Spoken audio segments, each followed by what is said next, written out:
Tancred Benjamin Renvall oli suomalainen kuvanveistäjä. Renvall opiskeli Suomen taideyhdistyksen piirustuskoulussa ja toimi samalla kuvanveistäjä Väinö Aaltosen apulaisena. Hän toimi kuvanveiston opettajana Suomen taideakatemian koulussa.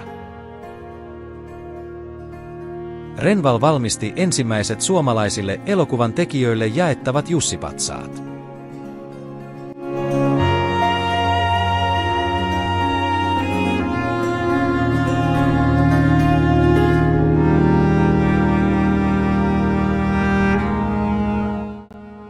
Salossa on 3 Ben Renvallin veistosta: Marjatta, Radion hengetär ja Seppä Lauri. Marjatta-veistos sijaitsee Uskelan kirkon sisäänkäynnin läheisyydessä. Renvall on tehnyt Kalevala-aiheisen Marjatan 1930-luvulla.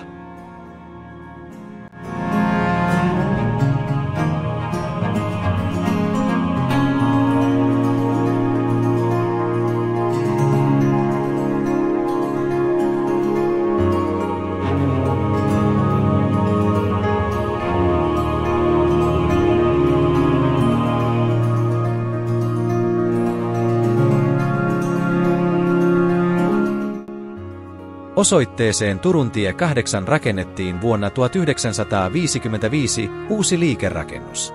Seuraavana vuonna talon ulko-oven yläpuolella paljastettiin Salon ensimmäinen katukuvassa näkyvä reliefi, Radion hengetär.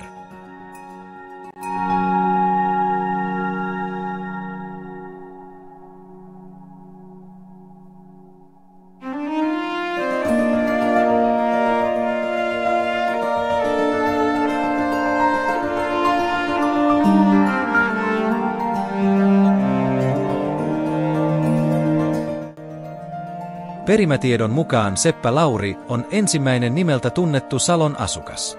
Veistos on vuodelta 1963.